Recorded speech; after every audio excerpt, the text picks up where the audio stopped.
Glenview-т анхны байраа олж исэн. Янз янз л адлын явдал тохиолдсон шүү дээ хүмүүд дээр байсан. Гэтэ ер нь л тэгээд юу адлын явдал. Тэгэхээр speed ticket авч исэн гэсэн үг. Авчихсан амар спичик. Өөрөө ингээд би нөгөө амар бас дэжгүй найдвартай roommate байхгүй юу? Тэгэхээр хүмүүсийг бас бүгдийн team гэж бодохгүй юу? Би бол бүх дэлгүүрийн кредит карттай. Том худалдаа авалт хийх тохиолдолд нөө кредит оноог чинь шалгах тутам 5 оноо ундаг гэдээ ярьдэн шүү дээ тий. Миний хувьд нэг жоохон паянтай энэ банкны асуудал ер нь жоохон травматай. Цаад дилершип хөдөлгөөнд би эхлээд нөө онлайнаар холбогдсон чинь намайг Монгол хүн байна гэж шууд цаанаасаа нэрээр маань мэдээд манайх Монгол ажилтнтай гэж шууд Монгол ажилтнаа холбуулсан. Даатгалж ирсэн банк гэсэн бүгдээрээ Монгол. Тэр бас вау байсан. Яг хөө кредит карттай холбоотой аюух асуултууд байдаг. Бас асуудлууд гардаг. Тий чамайг явуулахгүй чи наанаа сууж игээд тэр цаашаа явчихдаг байхгүй юу? Менежер л үгүй явчихдаг. Үгүй тэгээ тэд нар чи айгу энэтэй хамгийн гол ингэдэг гэж хэлээ. Энд байдаг salesmen-үүд бүр ингээд толгой бүр үнэхээр эргүүлдэг. Тэгээд манипуляц хийн. Тэгээд negotiate дандаа өөрсөндөө ашигтайгаар хийн. За Uber Lyft хийдэг хүмүүст бол lease болд юм яа тэгэхээр гэхдээ тэр төлбөрийг бас цаашаас хямдруулж болох байсан юм байлээ гэдэгтээ би сайн дийл хийж чадаагүй харамссан. Жавхан одоо жишээлбэл чи шууд эхлээл 10 карттай болоогүй гэж дараа шүү дээ. 1-2-оос нь ингэж эхэлж явж байгаад магадгүй би менеж хийж чадах юм байна гэж бодох үедээ одоо кредит картныхаа тоог нэмдэг. Цалиг нь авах нэг сарын дотор авчихсан биш үү? Шууд тэр утсан гээд тэрийг мэдэх алгагүй юм. Тийм. Яг өнөө. Утсаа дээр хэлчихгүй байгаа юм бид тэр гээд. Амар тийм бас сүлс. Та бүх юмыг мэдэх ёстой эцтэй одоо гэдэг. 10 тэгэхээр сайн байцгаана уу амьдрал абродын сонсогчдоо. Өглөө өдөр орой минь. За өнөөдөр бид бүхэн энэ Америкт хэрхэн амьдралаа эхлүүлсэн талаар яриагаа үргэлжлүүлэх болно. Тэгээд цөмөр Америкт ирээд хэрхэн байр түрээсэлсэн, машин хэрхэн авсан, зээлээр авах, тэ лооноор авах, лизингээр авах ялгаа юу байдаг, мөн банкны карт нийлгэх, одоо нөө дебет кредит карт нийлгэх энэ талаараа цөмөрөөс хоорондоо ярилцъя. Мөн машинтай холбоотойгоор бас амьдрал одоо Америкт ялангуяа амьдрахад машинг бол аюу хэцүү байдаг тий. Тэгэхээр жолооны үнэмлэх хэрхэн авсан талаараа цөмөрөөс хуваалцаад өөрийнхөө төдийгүй бас бусдын сонин хачин хэрэгтэй гэж бодсон мэдээлэлээ хуваалцаад явъя тий хүү. Тийм цөмөрөө юунаас эхлэх вэ? Байрнаас эхлэе тий. За тий. Хамгийн түрүүнд хаяг аягүй чухал байдаг тий. Тэгэхээр байрнаас эхлэе. Та хэд ингээд Америкт хамгийн анх буугаад хэдүүлээ хамгийн ихний юун дээр анхны сэтгэл гээл ярьжсэн шүү дээ. Тэрэн дээр нэг хайлтцуулт дурдсан байх. Гэхдээ ер нь ингээд ирээд хаана байрлаж исэн хэрвээ одоо ингээд танилиндаа ч юм уу найзандаа ирсэн бол таны дараагийн амьдрах байраа яаж олж исэн ч юм уу те. Эсвэл бол Монголоос байраа олж агаад ирсэн бол хэрхэн яаж олж исэн тэр талаараа хуваалцах уу? Тэгээд миний хувьд гэх юм бол би хамгийн анх нөгөө оюутан солилцоогоор ирж исэн. Тэгэхээр host family гэдэг угаасаа байдаг. Тэгэл тэд нар маань тосоод тэгээд ер нь бол бүх юм бэлэн ирж исэн гэхэд болно. Тэрний дараагаар их сургуультай орж исэн болохоор тэгэл бас дотор байр гэж явцсан.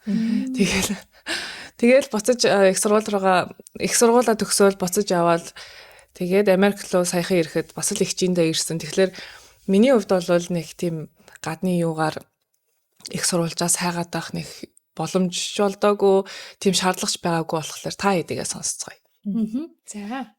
За маань single. За би болохоор манай найз маань тосч авч ирсэн. Тэгээд найздаа маш их баярлалаа. Тэгээд найзындаа бас хэсэг байсан.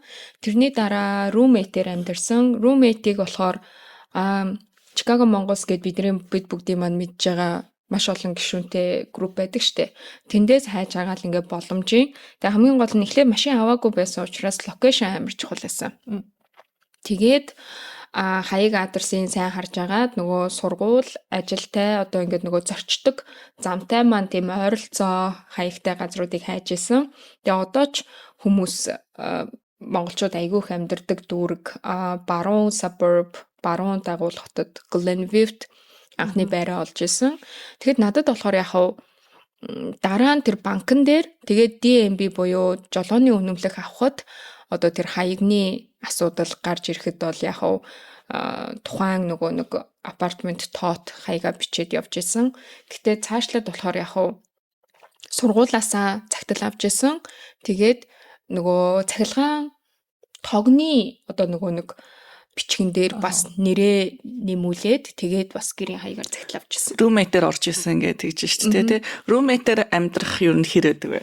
Ер нь roommate-ээр амьдрч байгаа хүмүүст анхааруулж хэлэх юу вэ?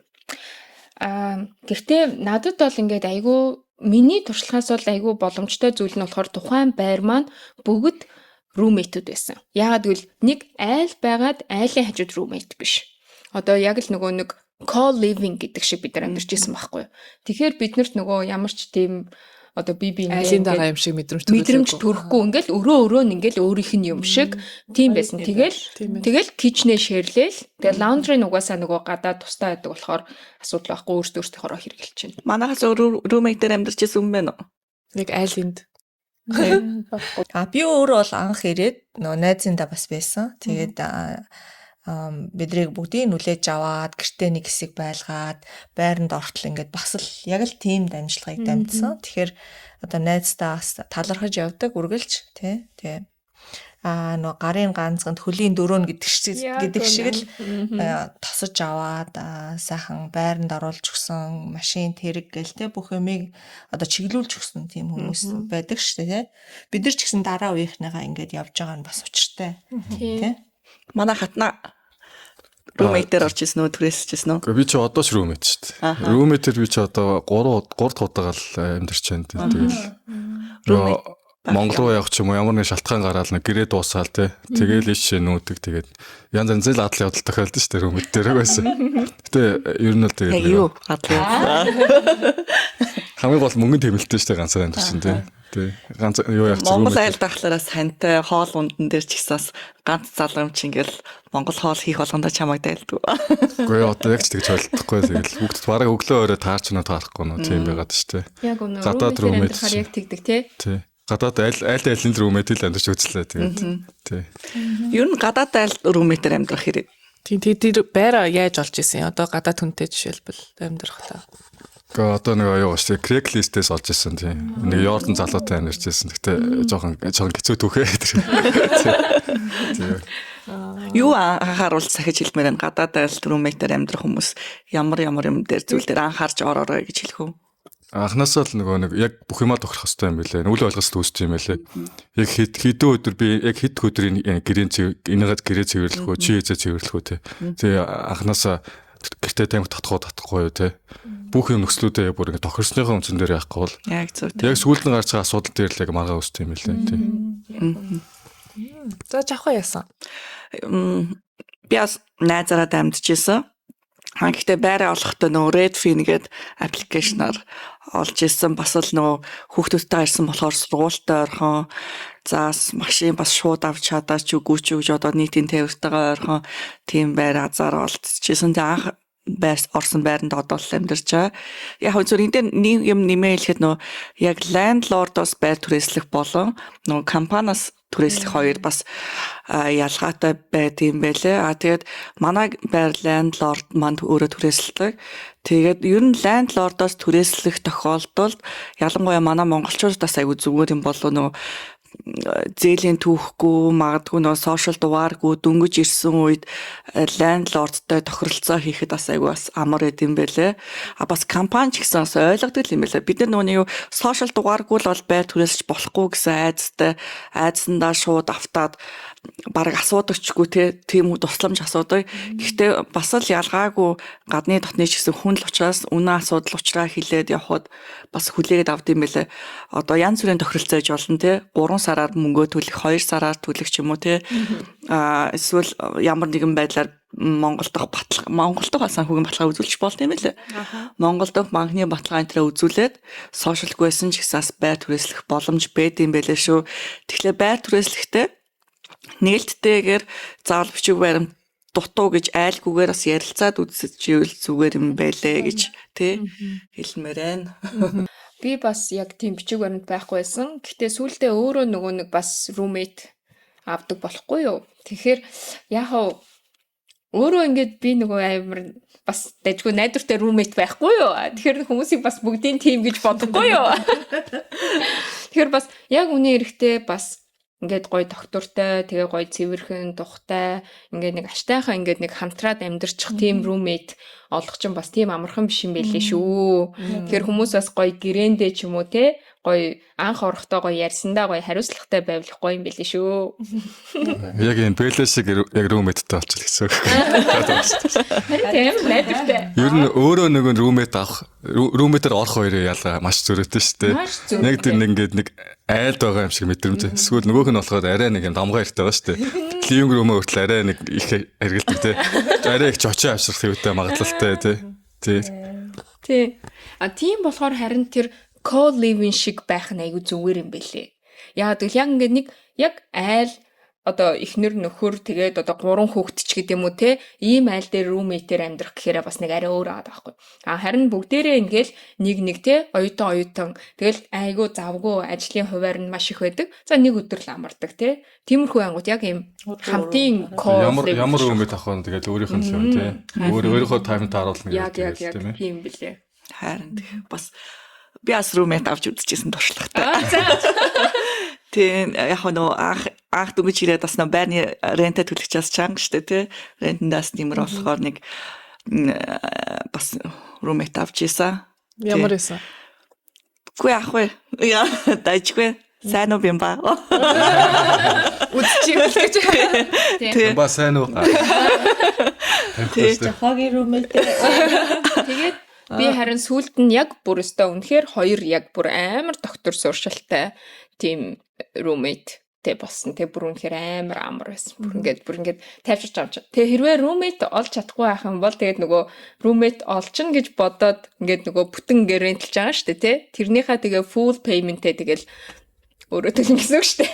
Энд дээр одоо жишээлбэл би одоо өөрөө roommate болж үзсэн болохоос roommate авч үзээг байхгүй.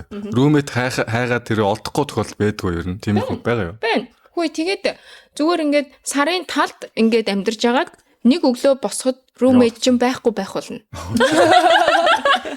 Ямар шалтгаанаар чамаас уу? Үгүй roommate чи юу гэж надаас байх. Яна тийм болоо. Чамаас Би одоо л ойлголоо. Тэр бэлэж байгаа чаны. Тэгье. Roast-цгүй. Одоо ингээд roommate-ээр амьдарч байгаа гэж байгаа шүү дээ те. Амьдарч исэн үе рүүгээ ч гэсэн та хэд очиход хаяг юу нь яаж авч исэн. Одоо өөрийн гэсэн байшин биш болчихж байгаа шүү дээ те. Тэгэнгүүтээ тэр айлчин үжээ ингээд utility бүх юмаа төлөөд өөрийнх нь нэр дээр явж байгаа. Тэгэхээр ямарч одоо банкны гэсэн ямар ч бичиг баримт авах тохиолдолд proof of address хаягийн тодорхойлт хэрэгтэй байдаг.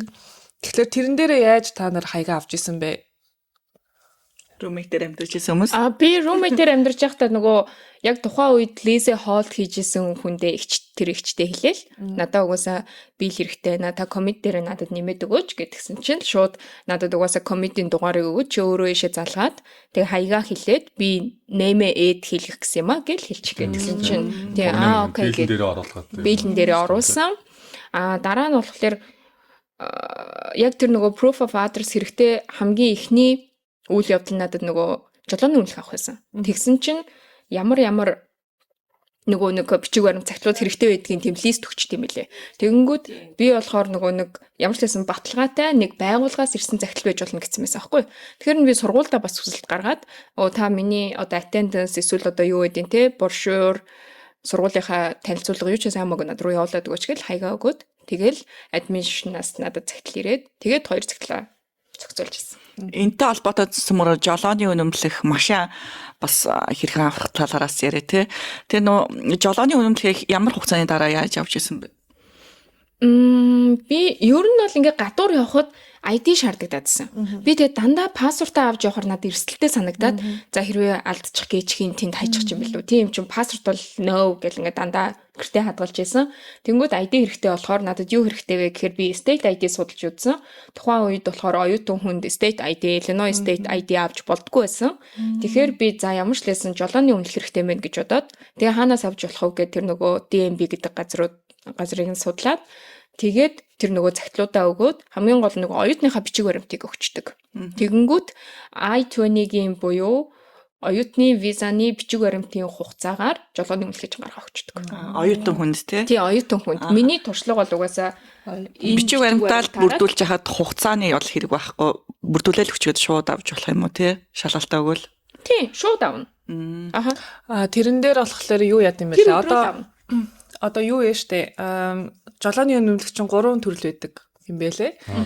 Нэг нь болохоор standard ID жолооны үнэмлэх. Тэр нь болохоор юу? Real ID бол биш. Тэгвэл тэрэн дээр нь federal limit билүү нэг ямар нэг хязгаарлагдсан бол тийм үнэмлэх. Оюутнууд болохоор TVDL гэж өгдөг. Temporary visitor driver's license гэх. Гэтэ тийм байсан одоо болцсон.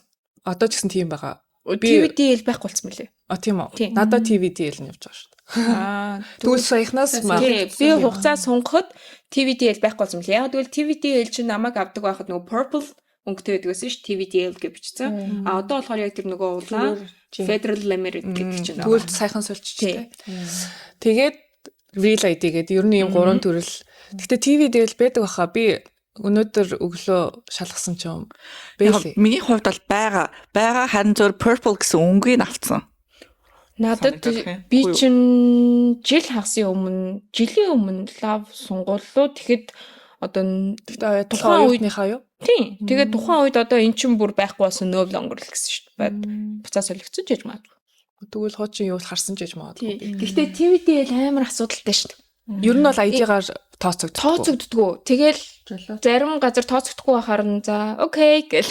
Хөөлийн их магадaltaй тий. Тийм. Яг амар мэдэгддэг. Тийм үү. Тэгээд нөө purple одоо ID гэж яриад байдаг ч хүмүүс те.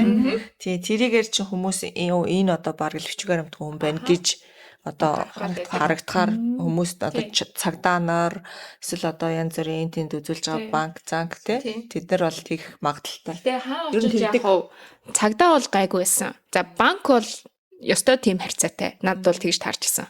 Тэгэл би бүр what гэл. Тий хөвчлэн чин TVDL гэл буцаад тий. Тэнгүүт нь пассвортаа л өгдөг.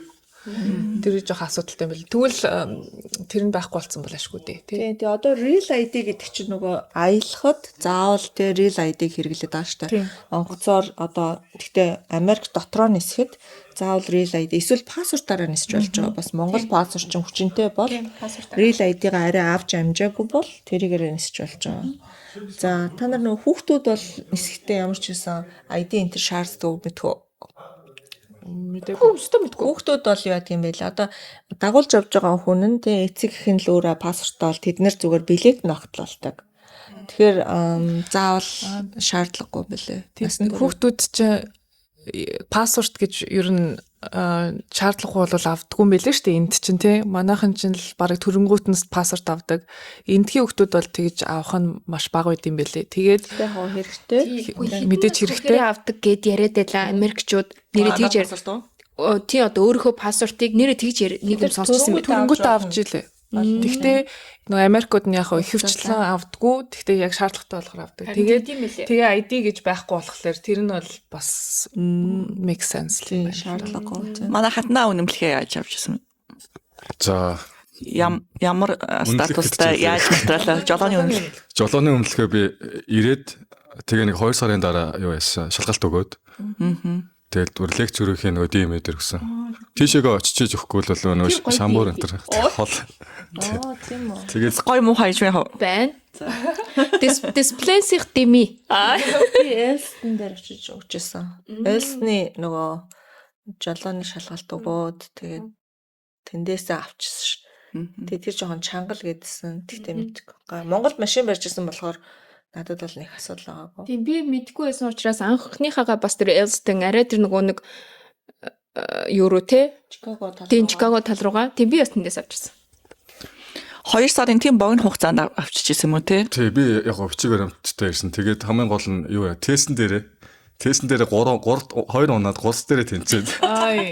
Тэр өстэй хэцүү байсан тий. Тэгээд нөгөө эхний тестээ өгчөөд за дахиад шалгалт өгсөн чинь 2 дээр ахаа адилхан ороод идэх байхгүй.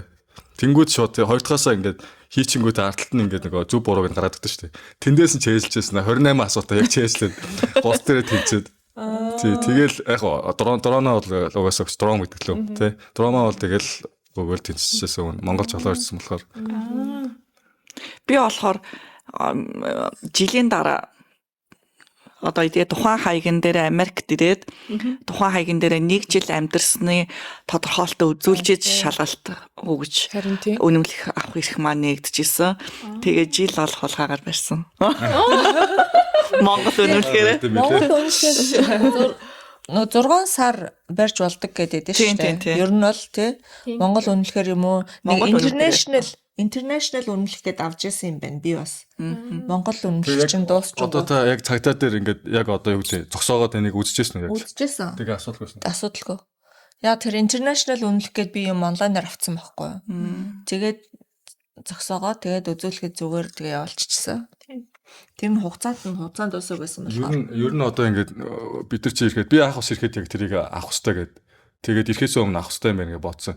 Тэгээд хүмүүсээс ингээд асуунгууд янз янз хариулт хэлээ. За наад цугаас шууд эднээс ингээд урцтай юм аа цагтаа. Тэгэхээр хэрэггүй. Тэгээд яг ингээд мэдээлэл яг ингээд нэг одоо ямар их сурвалжаас авах юм байхгүй. Тэг яг нэг хүнээс сухаар өөр нөгөөөөс өөр.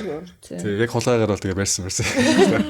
Өчигдөр хулгай биш юм аа тийм Монгол үнэмлэхээр тийм. Гэтэ нөгөө яг одоо тэр ямар цагдаа таарна гэдэг чинь бас айгүй чухал тий. Тэгэхээр чин тухайн өдөр чи хэрвээ гайгүй цагдаатай тааруул тэгээд заримдаа чи өршөөгөө явуулцдаг штэ. Эхнэртэйгээ ч юм уу нөхөртөөгөө ч юм уу тухайн цагта хэрэлдээгүй байвал бас болно штэ. Тэр цагтаа мөөд юм шүү дээ. Мөөд. Тэгээд тэрнээс гадна бас цагдаа зогсоолохдоо бид нар бас жоохон ухаантай авах хэрэгтэй юм байлээ.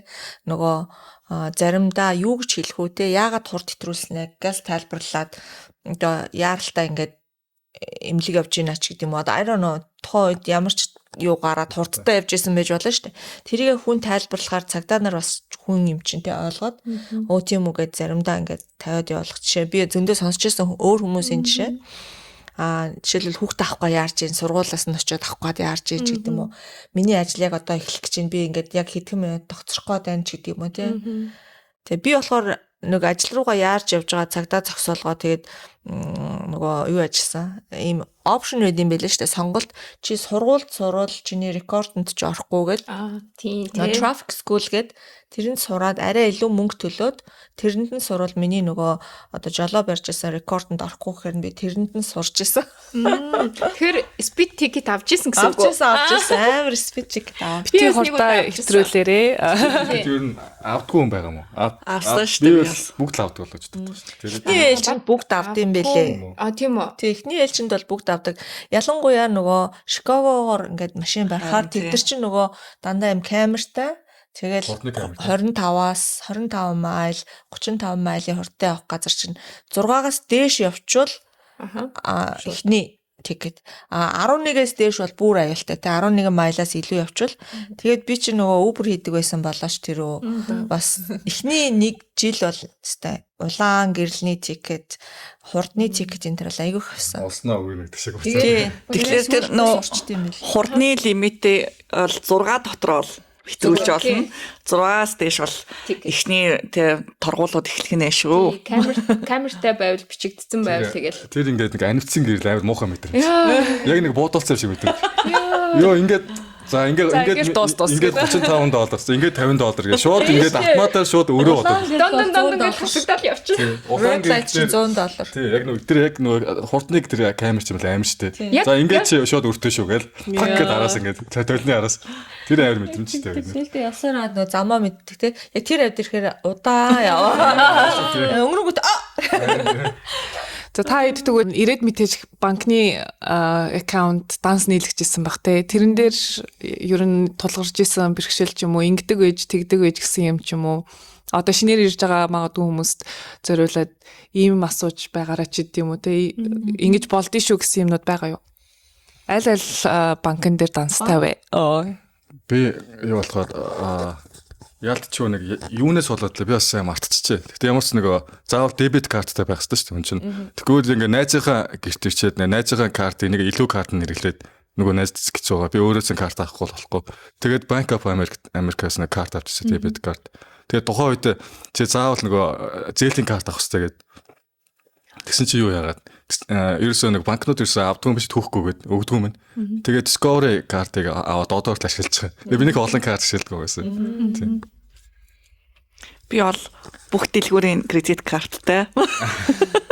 Зүгээр юм л нөт хэдэн хувийн дискаунт гэл нэгэнтэй л энэ Америкт амьдран тухайн дэлгүүрүүдээр үйлчлүүлж байгаа болохоор тэгэл нөгөө хувь сунарыг хэрэгсэл авах болохоор гээд баг бүх дэлгүүрүүдийн кредит карттай. Тэднийг чи яаж одоо Auto payment дээр нь тавьчихдаг. Тэгэхгүй бол мартагдаад тэгээ бүр толгоо хөрөхгүй. Гэхдээ нөө auto payment-ээс гадна дорноос юу төлчтэй. Зүгээр яг кредит картыг тухайн дэлгүүрийнхаа бонус хөнгөлтийг л юу ашиглах зорилгоор ашигладаг. Яг дор нь шууд зээлүүдэд төлчдөг. Тэгээд би бас нөө дебет карт ер нь нэг ганц байх хэрэггүй юм бэлээ. Хэдэн орлого олдгоос хамаарат тухайн орлого бүртээ дебет карт бас байвал зүгээр юм шиг санагдсан. Тэгэхгүй бол хитрхи бүх орлогоо нэг картн дээр байлгах тиймч тохиромжтой биш юм байна гэдгийг олон зүйлээс харсан. Тэгээ ядаж орлого бүрээрээ ч юм уу те. За яг их биш байсан ч болно шүү дээ. Тэгээ Монголоос татдаг даа ч юм уу ядаж те. Энэ нөгөө ийм очтой. Тэгээ Монгол болохоор ингээд нэг банкн дээр карт кодсоо ингээд олон данс нэгдэж шүү дээ. Янз бүрийн данснууд нэгдэж шүү дээ. Энэ болохоор тэгээд данс нэхэд асуудалтай болох уу? Болно. Харин тэгээд нэг ингээ орлогоо өөр ингээд евро ингээд хийчүүл ингээд би одоо энэ хэсгээ би хадгалах гэдэг шүү дээ. Энэ хэсгээ би ингээ өөр юм цоцолох гээд. Тэгээ ингээд тусгаарлах ингээд би одоос тэгээ шийдэг л. Тэгээ саяны асуултан дээр жишээлбэл одоо ингээд явъя л та нөгөө шинэ хийзээ хамгийн түрүүнд ямар карт хэрэглэж ирсэн бэ? Яаж авсан бэ? би болохоор нөгөө Chase банкнд хамгийн анх яажсэн.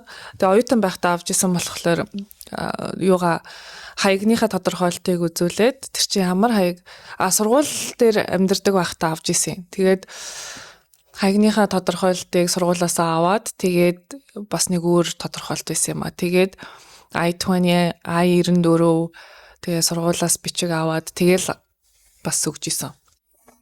Тэр үед чинь нөгөө оюутнуудын бас юм байт юм байлээ. Оюутнуудын данс гэдэг чинь сар болгоны хураамж гэж байдаг шүү дээ. Тэр нь тийм байхгүй.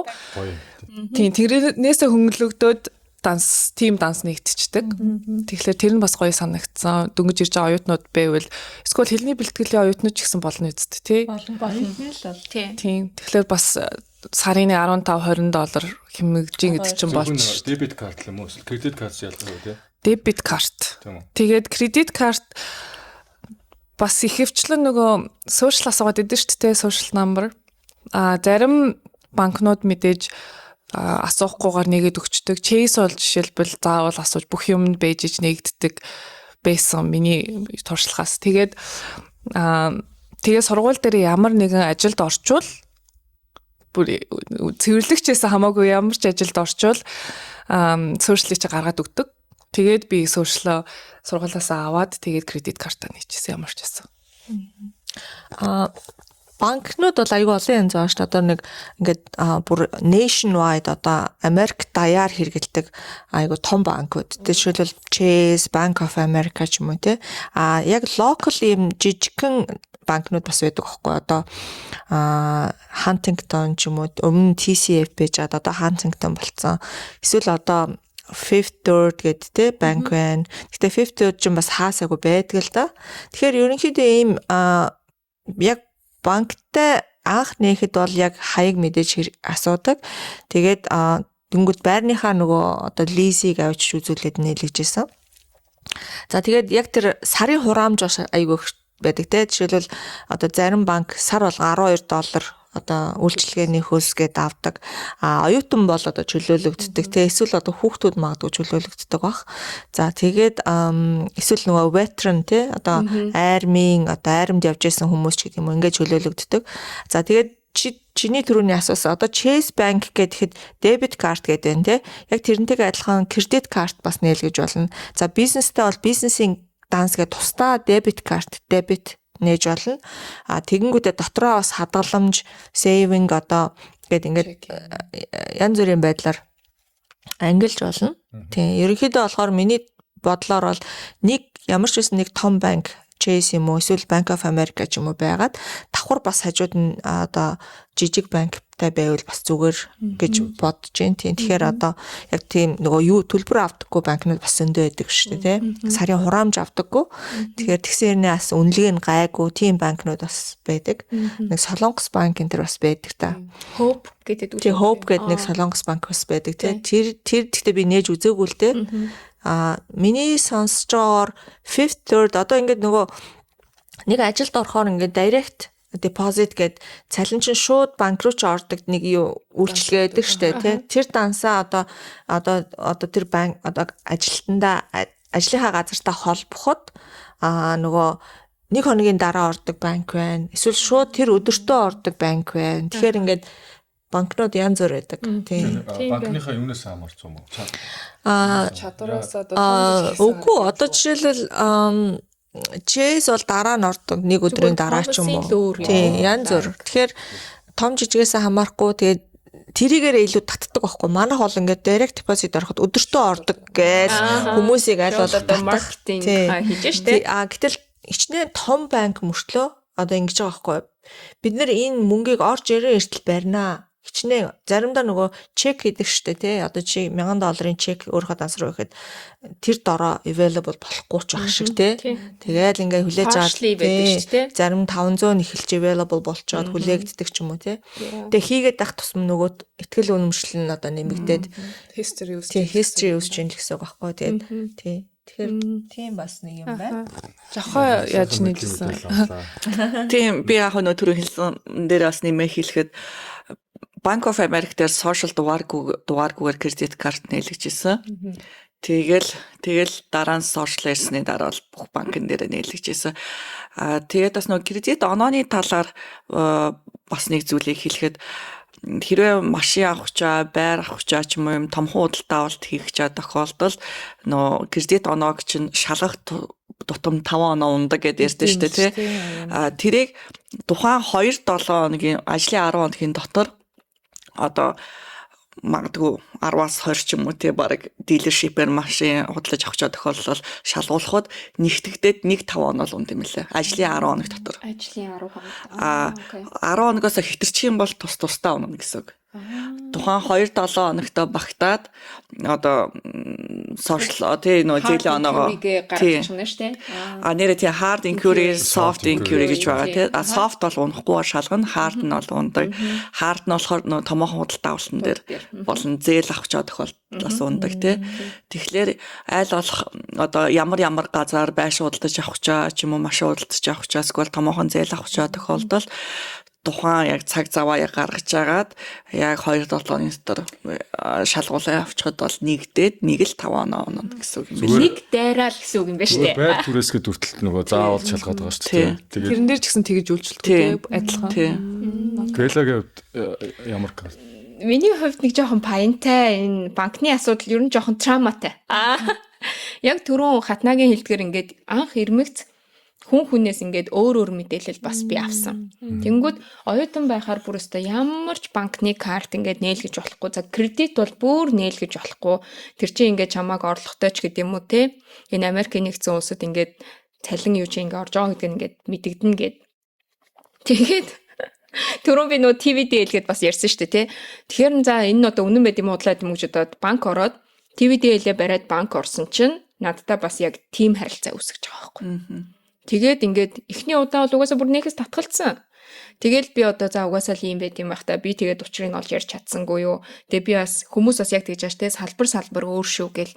Тэгэхээр за окей тэгвэл би өөр салбар дээр нэг очиад үзье гэж бодоод тэгээ өөр салбар дээр очиж иж нэг тийм эмхтэй нэг тийм бас айтайхан хүүхэн байсан баха. Тэгээд ингээд үгүй нэрээ бүр тэр одоо цайгаа уугаагүй байсан юм уу те Тэ над эхний хүн бол надтай бүр ингээл амар сонио арсал миний ID баг шууд ингэж мингээд тэгэхээр би бүр ингээл амар эвгүй болчих юм чинь за бүр болдгоо гэсэн үнэн л юм байдаг. Тэгээ би бүр нилээ явсан. Бүр банкны карт авахгүй дандаа кэш бүр. Тэгээ бүр амар тэнэг за бүр болдгоо юм байна гэд Chase дээр очиход намайг тэгсэн юм байна. Тэгэхээр би Bank of America дээр очие гэж бодоод тэгээ Bank of America дээр очиод ямар ч лээсэн нэг дебит карт нэг юм уу юм чүү анилгэж байгаа юм чи. Тэгээд Ер нь салбар байтгаа цонх болгон өөр юм билээ шүү дээ. за ёстой тийм л Цайныхын цагийн дараа л очих юм шүү дээ. Тийм, ер нь- Хоолой эзлэхийн дараа. нэг бол өглөө, нэг бол цайны цагийн дараа ер нь ямарваа нэгэн тим юм айгу зүгээр. Цайнд орохоос өмнө л болохгүй юм байна. Тийм болохгүй. Үлсэн үед нь болохгүй. Өсөө үед нь болохгүй. Гэтэ уг нь гайвал байдаг та. Тийм, Уг нь надад бол тийм бүр яг үйлчлэгээний байгууллага гэдэг утгаараа манай одоо Монгол шиг биш байхгүй юу. Тэгээ бид нар өөрсдөө шаардлагаас тавих хэвээр. Яагаад чи надтай ингэж харьцаж байгаа юм гэдэг ч юм уу те.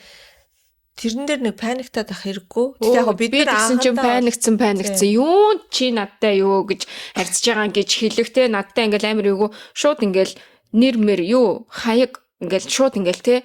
Тэгэл нөгөө миний нэрийг бичиж чадахгүйгаас ингээл эхэлж байгаа юм чи шууд тэгэл бүр ингээл амар шууд ингэж мэгэл төгшөөгөл заяа бүр ингээ нөгөө TS гэдгээс л ингээл эхлээл бүр ингээл амар сонио характер гаргаал тэнгуул чин би бүр яана нөгөө хаан банкны маань тэд дугаартай гэдэг маань баг илүү юм биш үү гэж бодоод. Тэгээ ер нь зарим үйлсгэнийгээс авахад яалтч юу тиймэрхүү. Яг тухайн үнээр л юу байдаг. Тий, яг тухайн хүний зүгээр хэлээр гарахад хүртэл тэгэл тий. шалгахтаа хүртэл ингээл юм нөгөө бичгээр авч шидээл ингээл үүдэг те. Тийм. Тэгээ миний айдыг шууд ингээ миний өдөөс тэгэл ингээ нөгөө нэр мөрнөөс эхлээл ингээ биччихсэн байхгүй юу? Тэгэл нэг бөө юм болол бичиж байгаа шүү дээ. Тэгснээ ингээл би дараа нь ингээл айдыгаа гаргаж ирж байгаа шүү дээ. Тэгэл гисэн чи харангуудлаа шууд ингэснэ чамд ингээ нээх ямарч боломжгүй юм байна. Гэж байгаа байхгүй. Ядаж пассворт гэж асуухгүй шууд татгалцаж байгаа Ямар юм ч тэр нөгөө нэг бусад опшны тухай ч ярихгүй ингээл тэгэхээр нь би зөө. Гэл. Гэтэ банкн дээр би нэг бас юм ялгаа мэдэрсэн. Энэ нөө цагаач ажилчин дээр очих.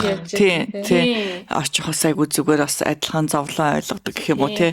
Нөхцөл байдлыг арай ойлгодог санагдсан. Миний шээс хүртэл. Тэгээд Тэгээд яг байрлаа. тэгээд Байрлаараа тэгээд өргөжлүүлээд нөгөө кредит картныхаа тухай ярьчих. Тэгээд оюутнууд бас нөгөө кредит карт нийлгэж чаддгүй. Тэгээ ноны маань түрүү хэлсэн сошиал авсны дараа л ингээд нээлгсэн гээд гэтэл бусад банкнууд дээр эсвэл зээлийн карт гаргадаг газруудад secured тэгээ for student гэд бас хувилбарууд байдаг. Тэр хувилбаруудыг сонирхож үзэх юм бол за $500 ч юм уу те $1000 ч юм уу secure deposit тавьж агаад тэр хэмжээнийхаа зээлийн хэмжээг авч эхлээд кредит скороо одоо build хийгээд эхлүүлээд явж болдог. Тэгээд энэ мэдээлэл бас намайг ирэхэд хомос байсан. Тэгээд тэр байтугай бүр нээлгэж болдгоо гэд. Тэгээд эндээс эхлээд ингээд алхмаа хийгээд түүхээ үүсгээд явах юм бол дараа нь бичиг баримтныхаа төрлийг солиход ч гэсэн танд аль хэдийнэ ингээд түүх үүсцэн тэрийг ингээ сайхан аваад явах юм бол илүү давуу тал болдог. Тэгээ ингээ бодоод байхад ер нь энэ банкны асуудал, карт, тэгээ энэ кредит карттай холбоотой ингээ айгүй олон юм асуудлууд эсвэл одоо зөрүүтэй мэдээллүүд байгаад байна л да. Тийм болохоор энэ дээр бас угнаагч маань ингээ дэлгэрэнгүй мэдээлэл ярьж өгөөч ээ. За яг хөө кредит карттай холбоотой аюул асуултууд байдаг. Бас асуудлууд гардаг. Тэгээ яа тэгэхээр түрүү жохоо хэлсэн шүү дээ. Би бараг л бүх төрлийн кредит карттай дэлгүүр ингээд энэ нь зарим хүнд асуудал болдог байхгүй юу? Яа тэгэхээр одоо би ийм хүнтэй тааралж ирсэн бараг 10 гаруй кредит карттай. Тэгээ бүгдийн тултал нь хэрэгэлцсэн. Тэгээ дандаа минимум төлөө явж байгаа. Одоо хамгийн бага нь гэсэн үг байхгүй юу? Хамгийн бага одоо сард төлөлтөө хийгээ явж байгаа. Тэгээ ерөөсөө нөгөө хүн маань яасан гэхээр нөгөө бараг 70,000 $-ын чөлөө те өртөө. Тэгэнгүүтээ тэдрийг ингээд тултал нь хэрэгэлсэн. Тэгээд хизээч нөгөө гол үндсэн төлөлт зээлээ төлж чадахгүй. Дандаа зүгээр ингээд нөгөө хүүгийн ч бараг төлж чадахгүй байгаа байхгүй. Хүүгийн нэг жоохон төлөөд аа. Тэгэхээр нөгөө сар болгон төлж байгаа тэр минимум төлөлт гэдэг чинь ер нь тэгээд нэг нөгөө үндсэн зээлээс нэг жоохон л байдаг байхгүй. Ер нь 1-2% ч юм уу те. Тэгэхээр ерөнхийдөө энийг хүмүүс сайн ойлгохгүй нөгөө кредит карт гэдэг маань зээлийн карт. Өөрх нь мөнгө биш те. Тэгээ яг нөгөө хүмүүс одоо ингээд хамдрал ч юм уу те. Одоо ингээд нэг улирлын сэл тэрийг ашиглах үүднээс эсвэл оноо цуглуулах эсвэл нөгөө майл цуглуулах гэж кредит карт одоо үнэдэг. Кредит history үүсгэх гэж нээдэг. Гэхдээ нөгөө яг тэр одоо хариуцлагатай байж те тэрийг яг ингэж сард нь төлдөг тийм сахилга баттай санхүүгийн сахилга баттай байхгүй бол айгүй хэцүү. Гэхдээ хүн болгоо ингэж байж чаддгүй байхгүй яг үнэ хэлэхэд заримдаа хүний амьдралд юу ийс тохиолдох юм те гинт одоо мөнгөний хэрэгцээ гарч ирдэг. Гинт одоо ажилгүй болчих тохиолдол гарч ирдэг. Тэр үедээ нөгөө кредит картаараа зураа явах жишээтэй. Тэгэхээр хүний амьдралд юу их тохиолдох вэ? Гэхдээ яг ийм асуудалтай хүмүүст манайх бас тусалдаг л да. Манай одоо байгууллага. Тэгээд тэднэрт бол яг кредит картуудыг нөгөө хэрхэн яаж нэгтгэх хөө, яаж одоо тий одоо тэр сард төлж байгаа төлөлтийн тий одоо сард тэд нар чинь минимум төлөөл $2-3 мянган уг нь төлөөд байгаа байхгүй. Тэгтээ нөгөө дандаа хүүндээ явчихад байгаа. Тэгэхээр тэрийг яаж одоо энэс гарах уу? Кредит оноог нь яаж өсгөх үү? Одоо bankruptcy гэж байдаг шүү дээ Америкт. Одоо нөгөө дампуурлаа зарлахгүйгээр энэ одоо өрнөөсөө яаж гарах уу гэдэг талаар яг бид нар ингээд байнга миний нөгөө ажил мэргэжлийн онцлог гэдэг утгаараа тэгээд хүмүүс зөвлөдөг. Тэгэхээр яг маш их олон асуулт байдаг. Тэгэхээр би яг хүмүүс юу гэж хэлдэг вэ гэхээр яг бүр ортос кредит картгүй биш. Кредит карттай бай 1 юм уу 2 максимум. Тэгээд мэдээж дебет карттай бай. Дебет карт банкн дээр ядаж нэг том банктай тий Bank of America юм уу Chase юм уу тий. Тэгээ хажуугаар нь жижиг банктай байх зүгээр бас. Одоо Huntington ч юм уу одоо нэрийн дурдаад яах вэ тий. Гэхдээ судлаад эргэн тойрныхоо локал банкудтай бай. Аль нь нөгөө одоо төлбөртөө сарын төлбөргүй банкнууд зөндөө байгаа. Одоо secure гэдээ ярьсан шүү дээ. Secure гэд сард одоо $500 тэр банкндаа тавьчаад өөрийнхөө мөнгнөөс зээлээд ингээд дөнгөж үүсгэж эхэлж байгаа байхгүй. Тэр бас боломжийн. Тэгээ буцаагаад өгчт юм билээ. Тийм. Тэгээс нэг ашиглаад энэ хүн боломжийн юм байна гингуудаа буцаагаад нэгээд нөгөө яг 1000-аар ч юм уу тий 500-аар ч юм уу нэгээд өгчдөг байхгүй. Тэгэхээр иймэрхүү зүйлүүд байна. Энэ би болохоор бас кредит картыг олгох судалдаггүй. Тэгвэл би нэг дэлгүүр дээр очиод нийлэгцээ яалтчих. Тэгээ тэрийг алгуулгалуу яалаа мэдгүй заа. Тэгээ хамгийн гол нь тэр ингээ хэрэглэхгүй байжаад өөрөө хаагчих шүү дээ автоматар. Тэр ингээд оноонд нөлөөдөг ч юм уу. Ер нь муугаа нөлөөлөх юм уу? Ямар ч гэсэн бити хаалга. Яг би энэ одоо хэрэглэхгүй байхад болно. Хаалгах юм бол оноо ундаг байхгүй. Тий. Одоо айгүй олон кредит картны ч тэрийг ингээд хүмүүс хаалгаад байдаг байхгүй. Close хэрэглэхгүй л байхад зүгээр хэрэглэхгүй зүгээр хайчлаа хийчих. Тий, хайчлаа хийчих. Данс ч юм бол байгаа шүү. Тий. Хэрэглэхгүй байхад annual fee төлөх үү? Үгүй. Тэгээ одоо хэрэглэхгүй байлаа өөрөө хаагдахгүй юм уу? Чи одоо ганц гүйлгээ хийхгүй нэг. Үгүй, өөрөө хаагдахгүй шүү дээ. Өөрөө хаагдахгүй. Тэгээд яг бүр ингээд удаан байгаа гэвэл зарим юунууд хаачдаг л да. Тэгээд эсвэл одоо нөгөө очоод нөгөө банкныхаа хүмүүстэй бас уулзаад би одоо ингээд хэрэглэхгүй. Гэхдээ би надад ямар одоо давуу тал байна? Би хаачвал яах вэ? Сул тал нь юу юм? Одоо тий ингээд бас ярилцаж болно. Ерөнхийдөө бол нөгөө одоо бүх мэдээлэл чинь онлайнаар байгаа. Тэгэхээр search хийгээд хайгаад асууж болно. Айгүй олон хүмүүс нөө кредит картуудаа хаалгачаар бас оноо ундаг байхгүй юу? Энэ хүн ингээд ийм юмтай явж байгаад ингээ хаацсан байна гэд. Гэтэл одоо бидний нөгөө машины зээл байгаа штэ. Машины зээл чинь кредит оноог айгүй сайн өсгдөг байхгүй юу? Гэхдээ яхаа өмнө нь хурдан төлөө дуусгачих болно. Эсвэл ингээд одоо удаан хугацаанд бас тий яг нөгөө 5 жилээр нь ч юм уу хэдэн жилээр нь аваад ингээд төлсөн ч боломжтой. Гэхдээ ер нь бол кредит оноог хамгийн сайн өсгдөг юм чинь тэр байхгүй одоо энэ хүн машин аваад 5 жил төлөө дууссан байна гэдэг history чинь тэнцэнэ байж идэг. Зээлээ комплект болгох юм байна тий. Зээлээ комплект болгоно гэдэг чинь л айгүй сайн байхгүй. Энэ хаагдсан одоо карт уусаа те энэ хэр удаа нөлөөлдөг юм?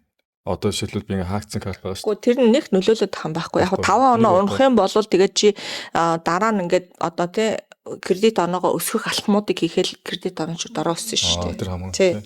Одоо түрүүний биний ярьжсэн шүү дээ нэг кредит картны ингээд өртөө хүмүүсийг яаж одоо өрнөөс нь одоо гаргадаг вэ гэдэг нэг ярьсан шүү дээ хальт тий. Тэрэн дээр болохоор яадаг гэхээр эхлээд нөгөө debt relief program гэж байдаг байхгүй. National одоо debt relief program. Энэ болохоор 10,000-аас дээш өртөө хүмүүс орж болдог. Ийм юмд хандаад тэгээд тэр програмд хандаад зарим хүн нь одоо тэнцэн зарим нь тэнцэхгүй. Тэгээ яг тэнцсэн хүмүүстээр нь бид нар яаж ажиллах вэ гэхээр нөгөө сар төлж байгаа минимум төлөлт тэр хүүгийг байхгүй болгоод бүгдийг ингээд нэгтгээд тэгээд одоо ажилдаг гэсэн. Тэгээд тэрэн дээр байхгүй болгоно гэдэг чинь тий. Тэгэхээр чи нөгөө хүндээ яг ер нь бол нэг 2-4 жилийн дотор энэ бүх өрнөөсөө гарах боломжтой.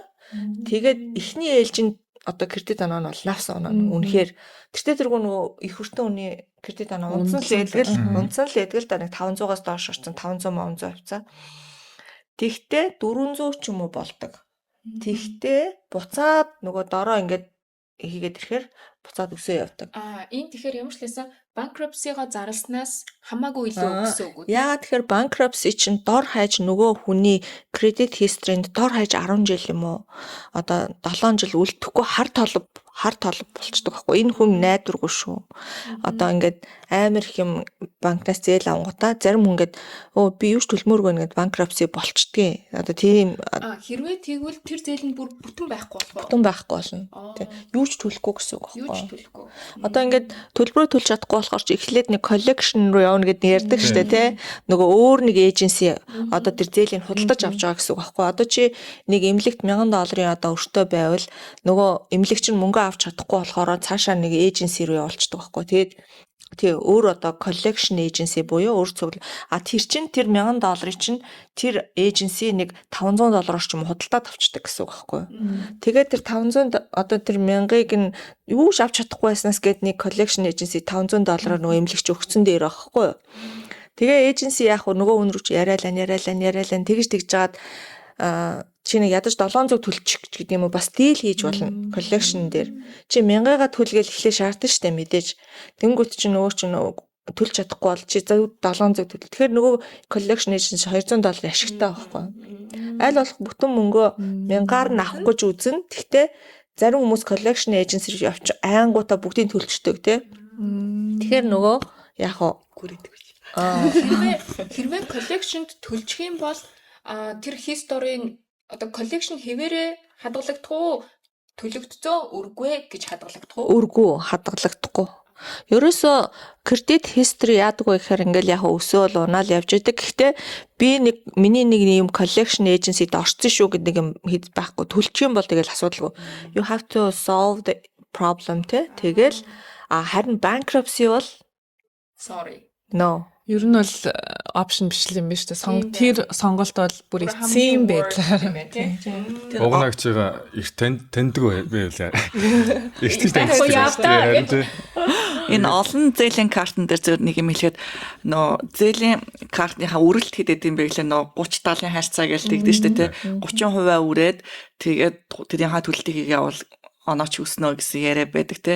Гэхдээ энэ 30% нь тухайн нэг кредит картны 30% биш, нийт байгаа кредит картны 30% байдаг байхгүй юу?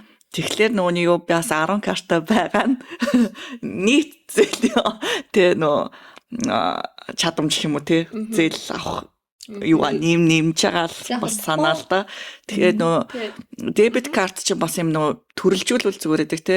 Онлайн худалдаа одоо байнгын төлдөгтэй машины гэрийн төлбөр гээд одоо янз бүрийн тийм бас машиныхч болохгүй маа тэд нар чинь дебет картаар төлдөг шүү дээ тий машин лизинг энэ төр зүгээр яг нөө комед энэ төр гээд нөө байнгын төлбөр гардаг юмнуудаа холбодог нэг карт ямар ч хамаагүй энэ тэнд үрдэг байнга одоо солилж болдог бас тийм карт энэ төргээд төрөлжүүлвэл бас зүгээр эд юм бэл яа тэгвэл байсгал энэ нөөний картууд чи янз бүрийн скамд авчдаг. Катнагийн ярьдаг жишээ шүү дээ тий. Скамд дулаа тэгээ дахиад эднийгаа ингээд солих айгүй хэцүү байдаг учраас бас зээлийн картуудаа төрөлжүүлэх бас яах гэж нээж байгаа гэдгээс бодох. Миний хувьд бол тэр нийт зээл юугаа ихсгэх болон дэлгэрүүдийн купон хямдралыг ашиглах зорилготой байсан.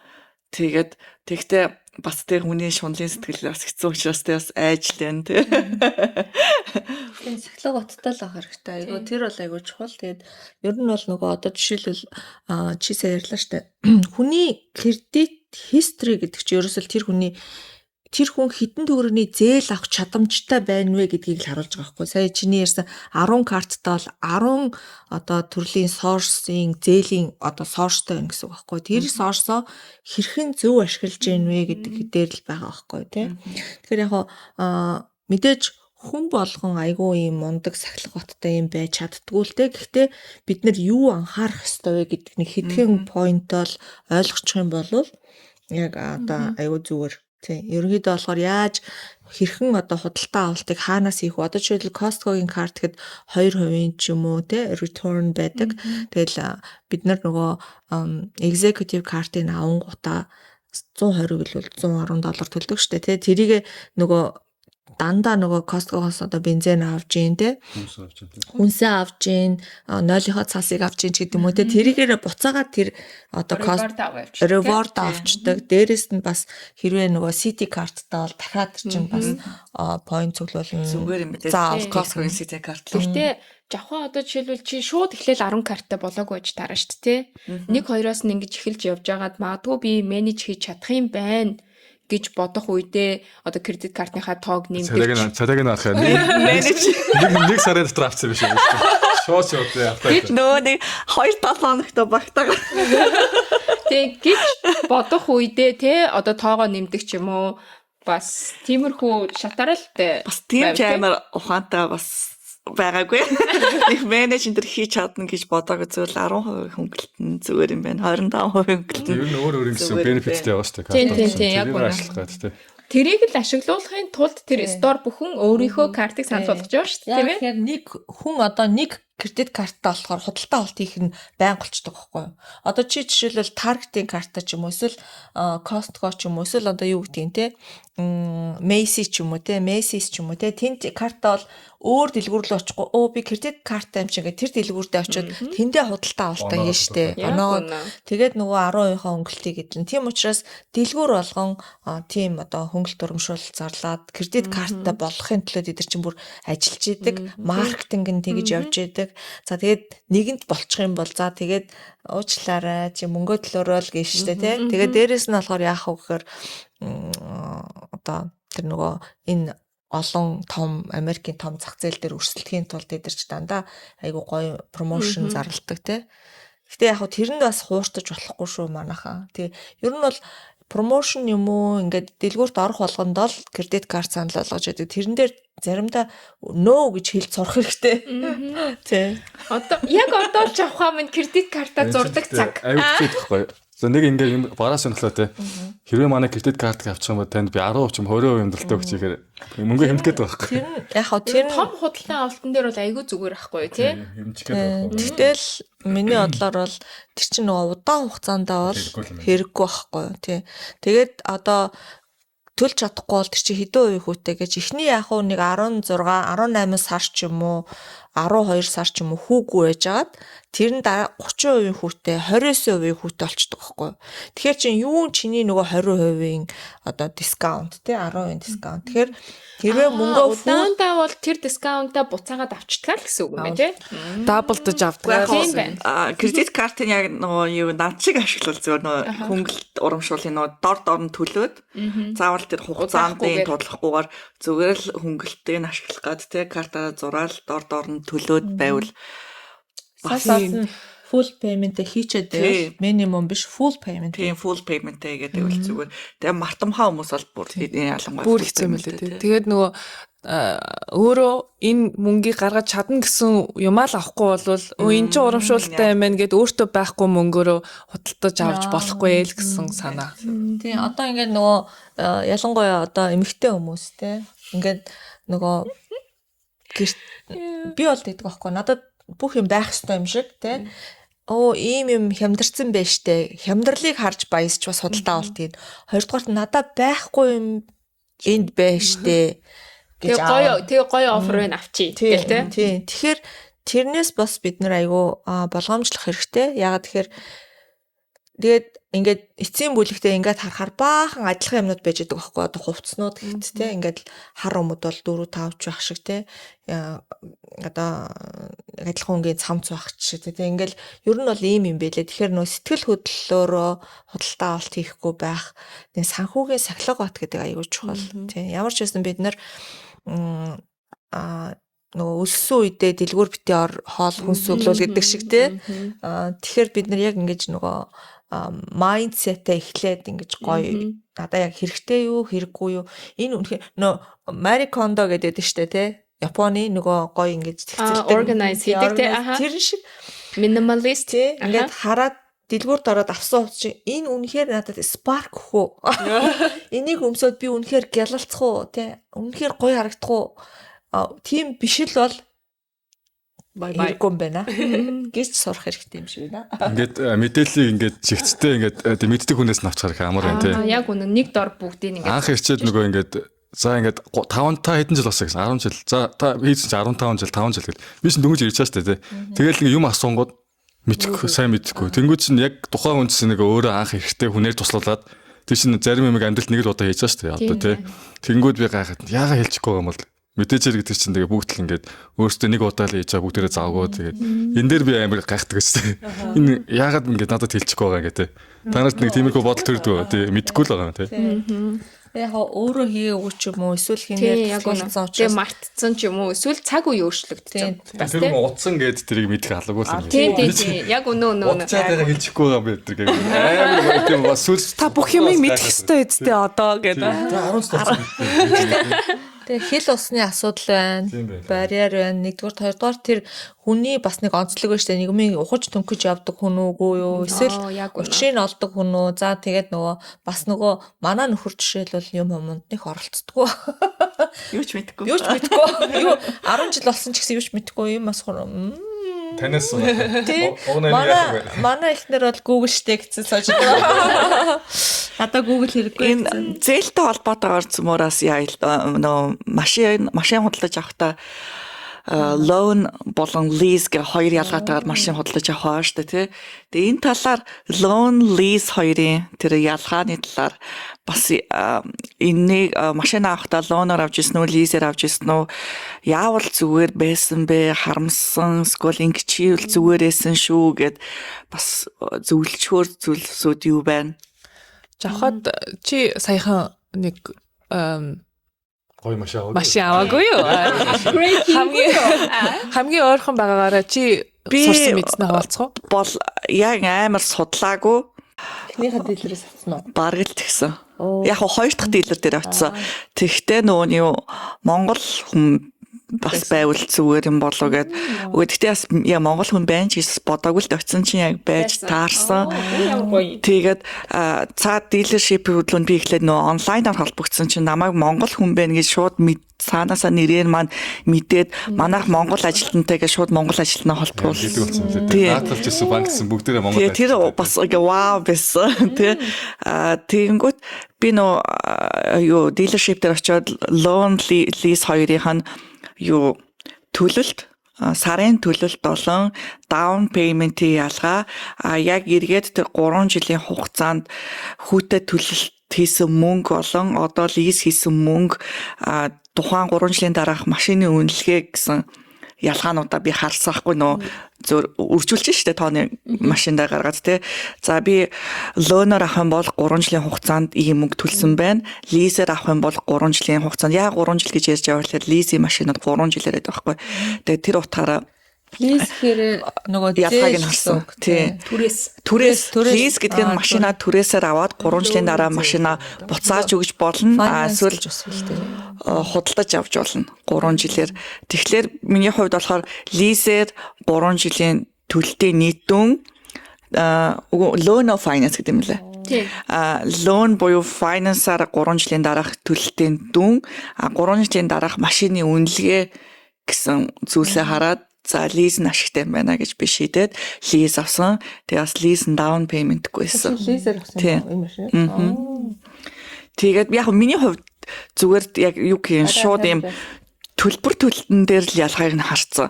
Гэхдээ тэр төлбөрийг бас цаашаа хямдруулж болох байсан юм байлээ гэдэгтээ би сайн дийл хийж чадаагүй харамссан. Яа гэвэл хэдийгээр лизер тэр дүн ингээд лоноор авсаннаас хямдхан ч юм уу эсвэл ялгаагүй харагдсан ч гэсэн бас давхар тэрийг доош нь буулгаж яг зах дээр наймаалцж байгаа юм шиг ярьж болдсон байх гэдгийг би дараа нь ухаарсан. Тийм. Тэгэхээр бас нөх хүмүүс гэхдээ лоноор авсан дээр, finance тэр лоноор авсан дээр, лизээр авсан дээр гэл ингээл янз бүрээр ярьдсан байлээ. Гэхдээ дээр доор гэхээс илүү яг бодит төлөлтийнхэн те яг задаргаагаа өөрсдөө хийгээд тэгээд хэр ашигтай байна 3 жилийн дараах тэр үнэлгээтэйгээ харьцуулаад тооцвол амар санагдаж миний одоо юу гэх логикоор л би тэгж бодсон. Тий. Өөр энэ дээр манайхан туршлагаасан. Тэгээ би ч одоо ингээд бүгдийнх нь яриаг сонсоод гоё мэдээлэл аваад байна. Би одоо ингээд номогийн яриаг сонсоор өнөөдөр яагаад тийм чимээ бодоо юм. Миний нэг амар тэгж мэддэг сэдв биш байгаа болохоор би бас ингээд сонсоод мэдэж авж гин. Тийм машин одоохондоо аваагүй байгаа. Тэгээд кредит карт дээр ч гэсэн ингээл ер нь бол 70-30-ийнхаа харилцаатай л явдаг. 30% уншуулаад тэгэл тэрийг байн төлөөл бүтнээр нь төлөхийг боддог. Гэхдээ яг хөө ингээд заримдаа чаддгүй. Гэхдээ миний кредит скор бас нэлээд дажгүй тэр хэмжээгээр явдаг. Тэгээд тийм өнөөдрийн байдлаараа сонсогчийг л хийж байна да. Би бол одоо яг тэр нөгөө нийтлэг гаргасан алдаануудын нэгийг л бас гаргасан байх гэж бодож байна. Тэгэхээр яг сүүлд нь тэрийг ингээд суралцаад яваад байгаа байхгүй юу? Тэгэхэд ингээд эхний машина авахтаа болохоор маш өндөр хүүтэй. Тэгээд анхны очсон дилерээсээ мөн маш олон надад хэрэггүй пакэжийн шахалттай авсан байгаа байхгүй.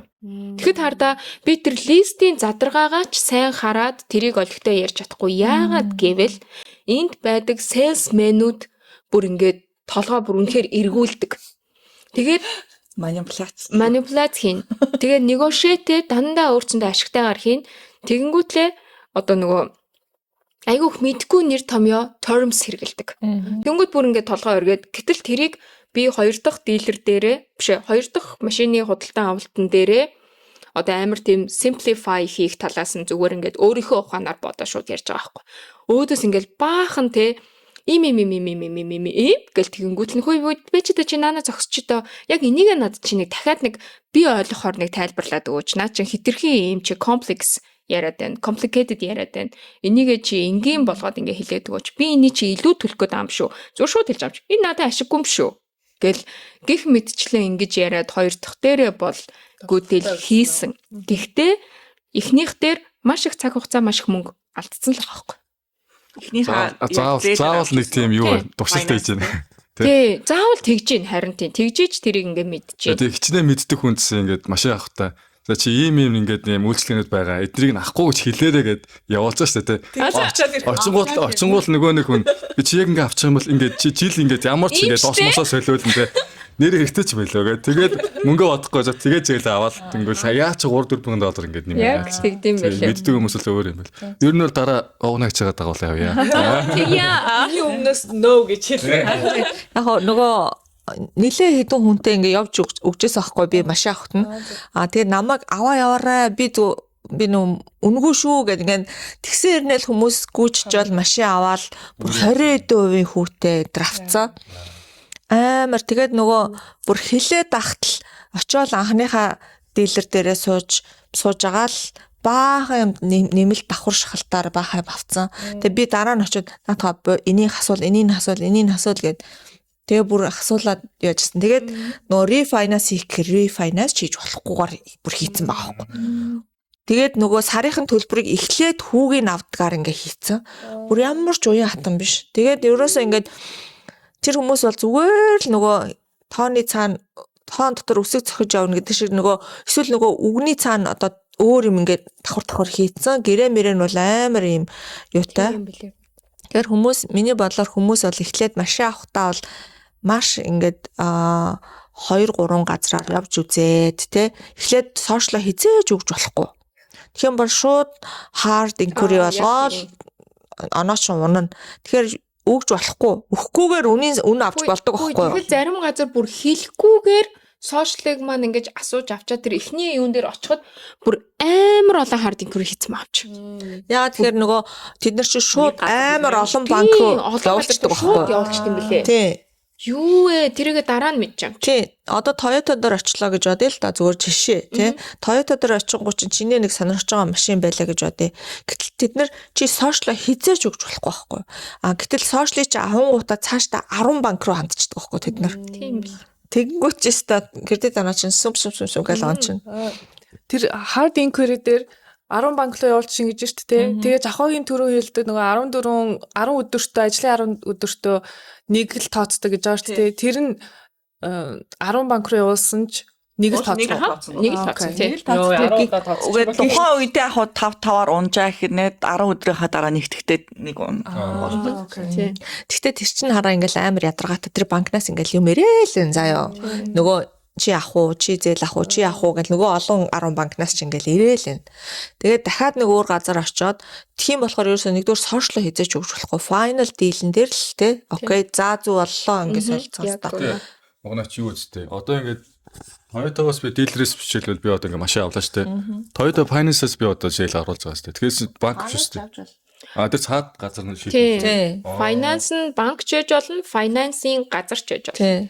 Одоо банк бус юм штэ. Үгүй одоо ингэх байхгүй. Чи одоо ингээд очиод Toyota-гоос машин авахлаа гэхэд чинь чиний дүнд одоо ингэдэж штэ сарын төлбөр нь $500. За жишээ авъя те. Тэнгүүтээ 60 сар буюу 5 жил. Эсвэл 6 жил буюу 72 сар ч гэдэг юм уу те. тэгвэл үнэн баг ч юм уу те. Үнэн арай багасаад ирэнгүүт нөгөө хүмүүс чинь окей гэдэг ингээд авчдаг. Гэтэл яг дүндээ дүн ч юм уу эсвэл арай илүү төлбөр төлөх гэдэг байхгүй юу? Хүүндээ. Нэгдүгээр хоёрдугаар чи ингэж асуух хэрэгтэй.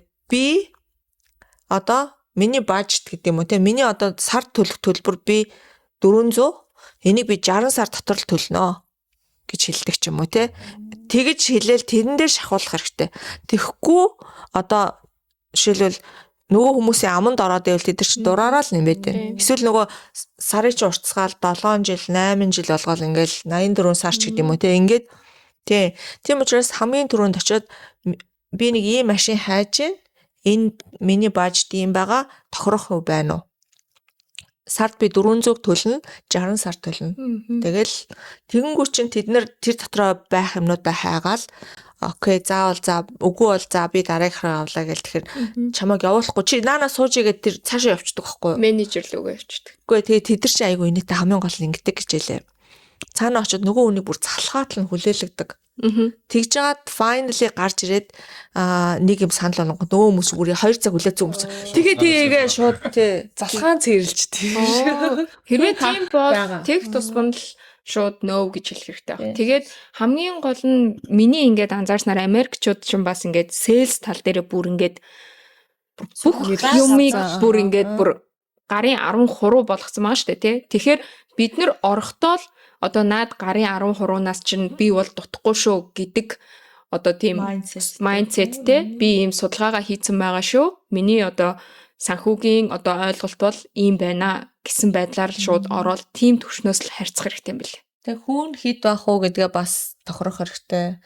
Танад одоо ямар хүүтэй өгч гин те заримдаа нөгөө зарим жил чинь нэг хэдэн онд илээ нэг хүүгүү энэ төр өгж шинэ машинуудыг Пандемикийн дараа те тэгжсэн. Одоо болохоор арай тэр нь байхгүй болсон юм шиг үлээ. Би болохоор бас 3 жил лизер Tesla авч унаад буцааж өгсөн сайхан тий. Тэгээд амар байсан. Шинэ машин, цоо шин 22 онд авлаа. 22 онд авсан. Дөнгөж анх Tesla гарч ирж ахт л авсан. Тэгээд гоё эсэн 7 судалтай. Тэгээд уурт лонгийн аваад тэгэл сарын төлбөр нь гайгүй. Тэгэхээр тухайн үед бол гайгүй байсан чинь одоо ингээ харьцуулахаар үнэтэй авсан байгаа. Дөнгөж гарч иржсэн болохоор Tesla дөнгөж гарч иржсэн болохоор тэгээд яг 3 жил унаал буцаад өгсөн. Тэгэл яг бодсон байж тээ энэ надад Sparkle нэмхүү. Энд дээр нэг асуулт байна. Ингэж болд юм уу? Одоо ингээд би жишээлбэл одоо энэ жил ингээд Camry-гийн одоо шинэ вершиг нь авлаа шүү дээ. 26 гэдэг. Авчингуудаа дараа нь би 1 жил унчаад дилер дээр очиж буцаж машин өгөө дараа жилийнх нь шин загварыг аваад яг ингээ зээлээ өрсүүлээд яваад ч болдгоо. Тийм боломж байдгүй. Одоо нөгөө 3 жил чинь л дахиад нэг 4 жил ч юм уу те. Тэгэл дахиад шинжлэгдэнэ гэсэн. Тэгтэл бас гэрээгээ сайн анханасаа л наад асуултуудаа бүр ингээд өөрөө бичсэн очоод ингүүл яах вэ? Тэгвэл яах вэ гэл ингээл бүх одоо нөхцөл болцоо бүх л юмыг асуух хэрэгтэй. Миний машин эвдэрчүүл та нар засах уу? Эсвэл би өөрөө засах юм уу? Лиз байж захт бас нэрээ болох уу? Лиз одоо 3 жилээр лиз хийж байгаа шүү дээ тий. Лиз ба машин одоо 1 жил олгоод дахиад оноо шинжилээд би явж болох уу? Би бол тэгж бодохгүй байна.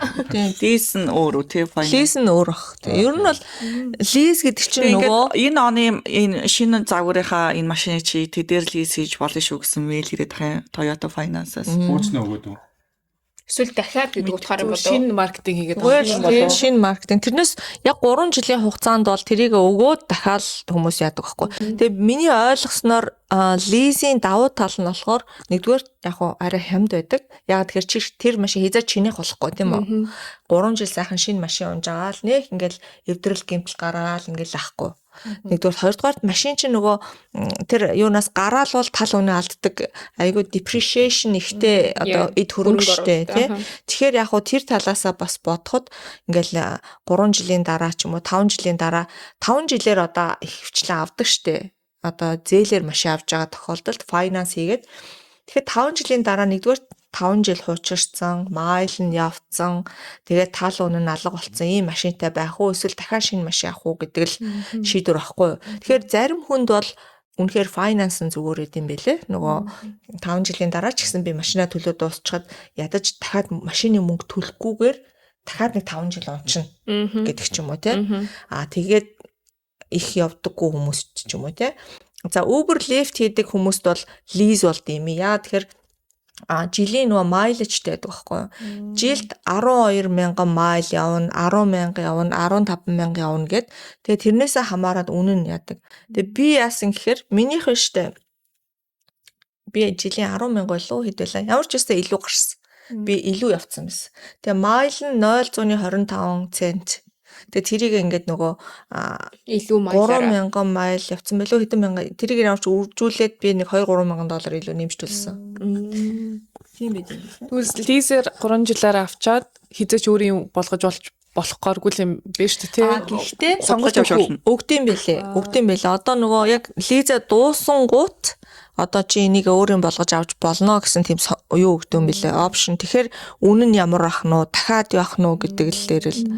Тэгээ миний хувьд бол Tesla яг 22 онд авсан байсан. Тэгсэн чи яг 21 оны хэдэн сар 4 сар ч үлээ 22 оны 4 сараас ч үлээ яг тэр нь минийхийг бол авч болохоор болгоцсон байсан байхгүй юу? Үгүй тийм үү? Тий. Тэгтээ дараа нь тэр өөрчлөгдсөн. Тэгээ авч болохоор болсон. Тэгтэл надад бол үнэн таалагдаагүй. Амар үнэтэй байсан. Окей. Харин надад энэ лиз их гоё сонирхолтой санагдаад байна шүү. Өнөөдрийн ярианаас ер нь. Хэдлээ одоо баг цаг гараа өчлөө тий. Одоо сүүлийн асуулт биднэрт байгаа юу? Нэмэх юм байна уу? Юу н өнөөдрийн ярьсан сэдв дээр энэ байр түрээслэх, машин авах, энэ банкн карт нэлэх талаар бас тус бүр нэмэх зүйл юу байна? Үлдээгээг үлдээсэн яриаг үлдээсэн зүйл юу байна? Талархлаа илэрхийлэх зүйл юу байна? Чи хоёр найздаа талархъя гэдсэн шүү дээ. Харин тэгээд талхуулаагүй шүү дээ.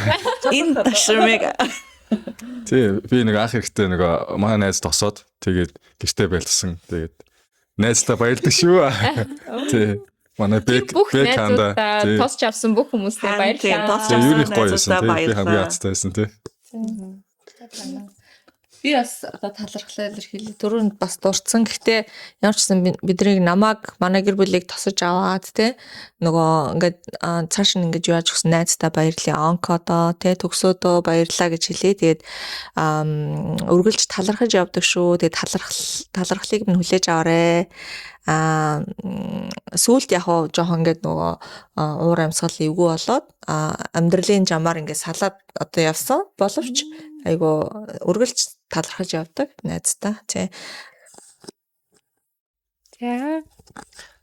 За энэ ташрамд эгчтэй бас талархах чи тий. Манай эгч бас нэлийн манай сараа эгчтэй энд бас нөгөө хөлөө олоход надад гэлтгүй одоо манай гэр бүл тэг бүх хүмүүст ингээд чиглүүлээд түшиг толгуур нь болж байгаад бас нэлээ баярлдаг.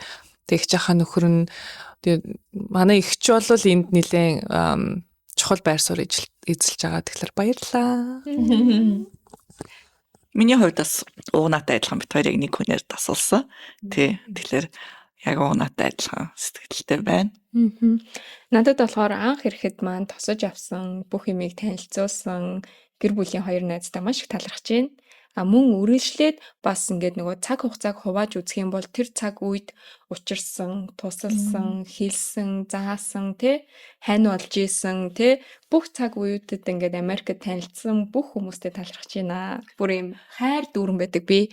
Тэгээ нөгөө ийм сайхан хүмүүсийг Учруулж өгсөн гэдэг шиг л бас үнэхээр их баярлж явдаг. Харин тийм ер нь энд амьдрахад гадаад дотоод гэлтгүү маш олон ер нь хүн чинь нийгмийн амтан болохоор олон л хүний тусламж тусалцаа байд юм л ш. Хэдийгээр би энэ чаа ингээ ганцаараа гэж ярьдаг ч гэсэн өнөөдөр ингээл тавуулаа сууж чинь хаашаач утсан ингээл дандаа л тусалж дэмжих хүмүүс байдаг.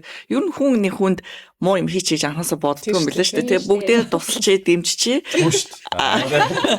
Тэгээд нөгөө хамгийн гол ойлгосон юм гой хүн үннээрээ учир байдлаа ингээд хаан шилсэн тэр банкн дээр очсон ч цагдаа дээр очсон ч байрны лиз зээл машины юу ч авсан учир байдлаа нээлттэйлээ тэр өөрөө боломж нөхцлөө ингээд хилээд ярилцаад явхад бас тэр үг таалгууд нэгдээд зөв туслах болцоо одоо юу гэдэг хүмүүс нь ч гэсэн гарч ирээд ингээ явд юм шиг санагдсан.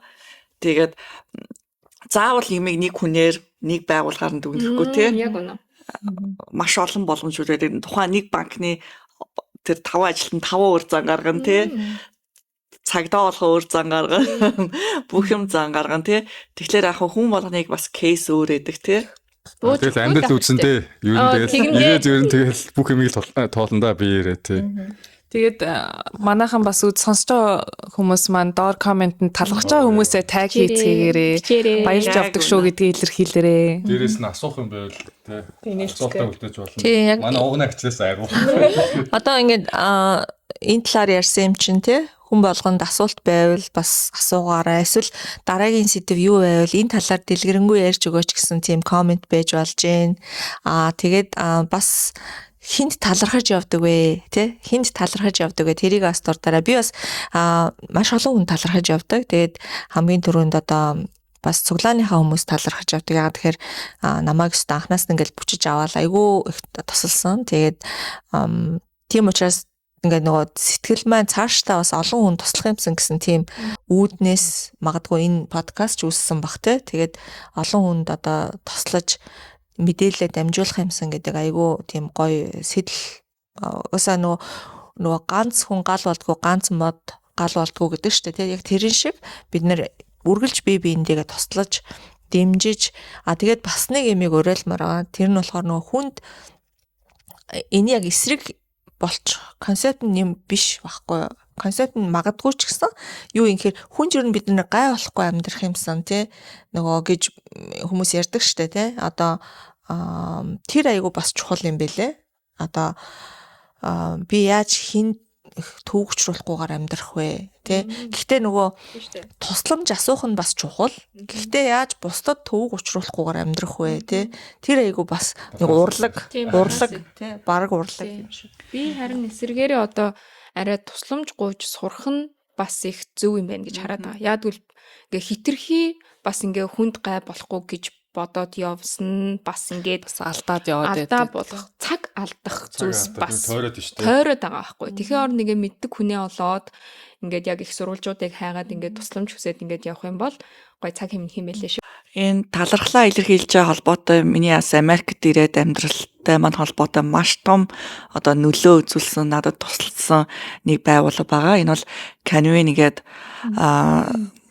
солонгосуудын үүсгэн байгуулсан Америк ялангуяа Иллинойс дахь нэмэгтэйчүүд тусалдаг төрийн бус байгууллага байгаа. Тэгээ энэ байгууллагт би маш их талархаж явдаг. Мөн бас маш олон эмэгтэйчүүдэд тусалсанд нь би бас талархдаг. Тэгээд өнөөдрийнхаа энэ дугаарыг цөмөрөө ингээд өндөрлөө. Тэгээд дараагийнхаа дугаараар уулзлаа түр баяртай. Амьдрал abroad.